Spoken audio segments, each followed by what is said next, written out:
Hey, welcome to day 163, Coffee with Kenny. Still having fun, still having a blast.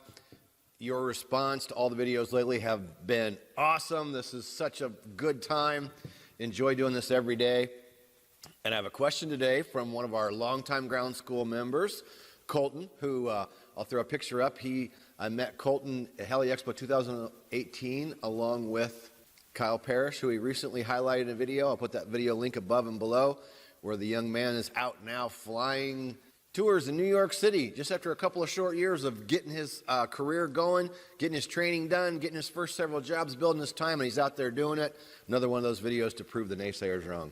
So his friend Colton that we met, Taz and I and Brian all got to meet these two young men at Heli Expo 2018, had a great time talking at lunch, and referenced my video from the other day, yesterday, talking about the brownout that we recently just ran into last week. Colton asked, just wanted to ask you a follow-up question since you were an EMS pilot.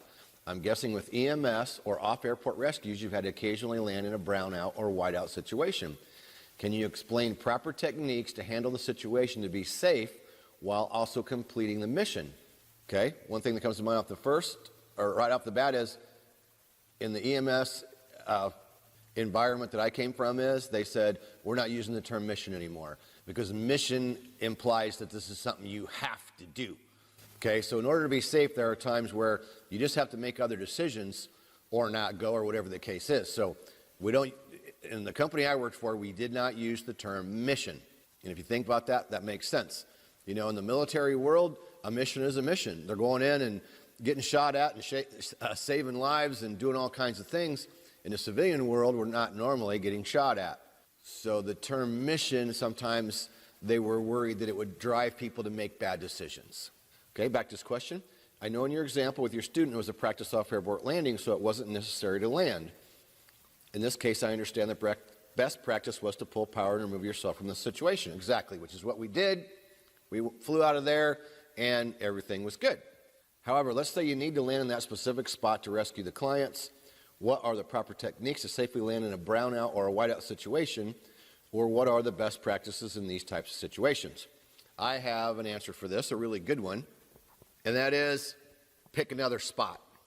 Now, what I want to say, any technique, anything that you use, of course, you want to go back to where in the world you're flying, who is the company you're working for, what does your training tell you about brownouts or whiteouts, okay? Throwing that disclaimer in there first. I know there are some different methods. I've heard some other methods. Even when I was flying EMS, I choose the method of starting high and cleaning the area and then landing. I had a military, he was a Navy pilot, and he said, well, you can also keep on your horizon, on your attitude indicator, and go on down to the ground. That one spooks me just a little bit. But I want to say, I'm going to give you my opinion in what I did in the 5 years of EMS flying. What you may or may not do could be different. Again, going back to who are you working for, what are their policies, how are you trained? So to answer Colton's question, in my experience, what we did, and snow was a lot more of an issue than dust or brownout due to the fact that we are in northern Indiana.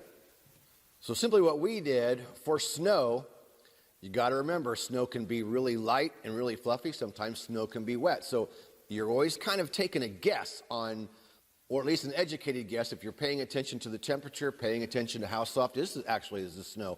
Is there an ice layer over top of the snow? So there's all these things to consider. But the technique we used was start up high, plenty high enough that you could see the snow coming up, and hover there, whether it takes you 30 seconds or a minute or 2 minutes.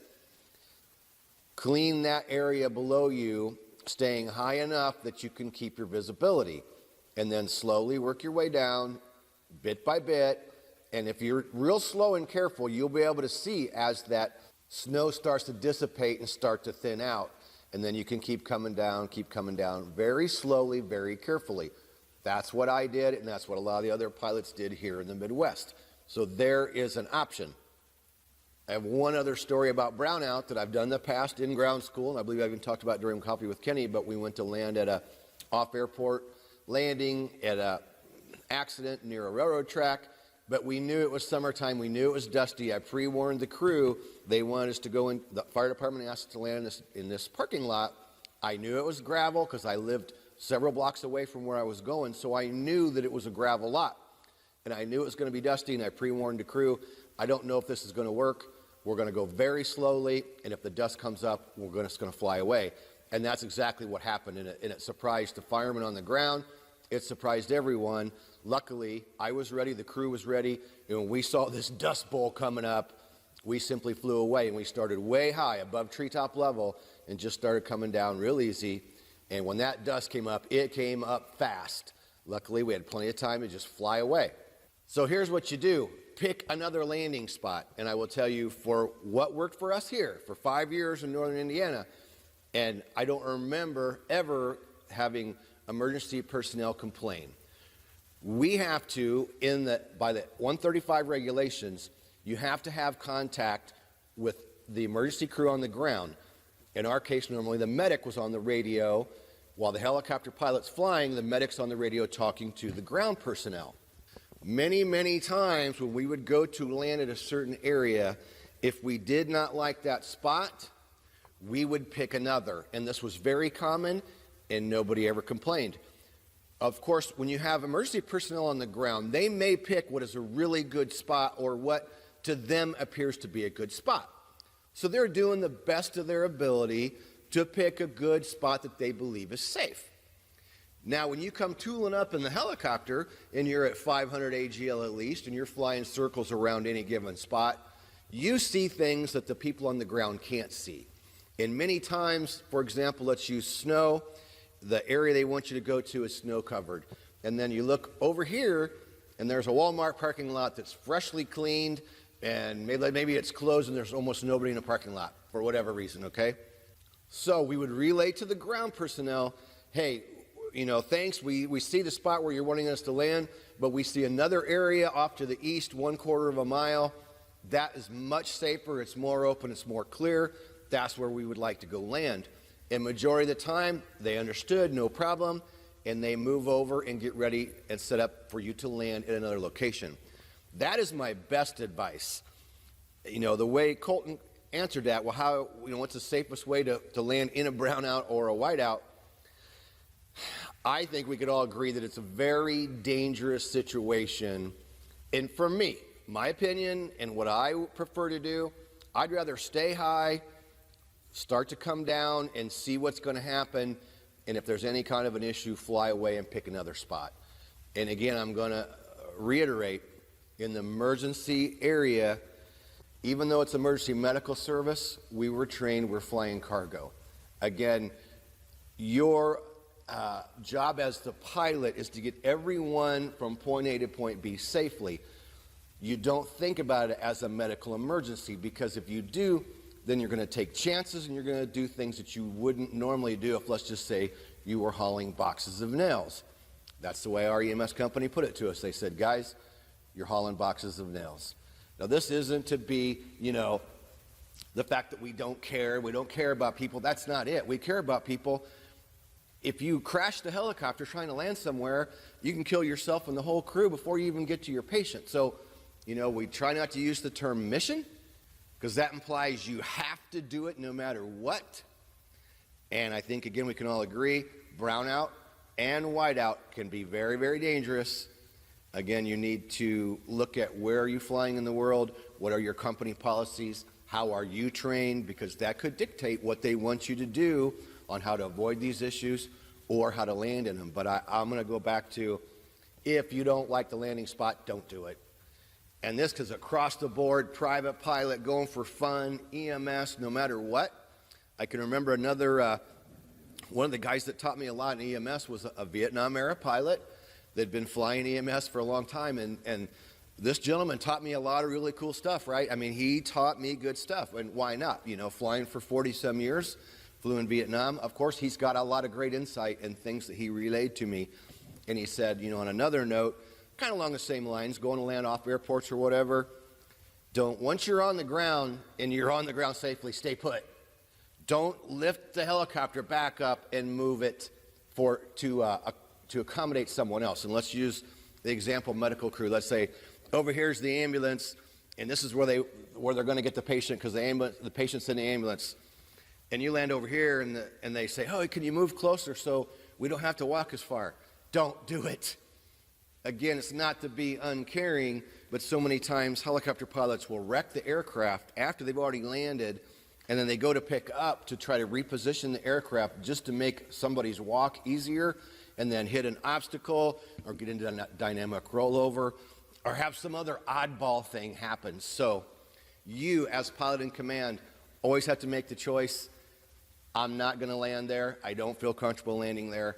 There is almost always a better spot, and a better spot that's not that far away.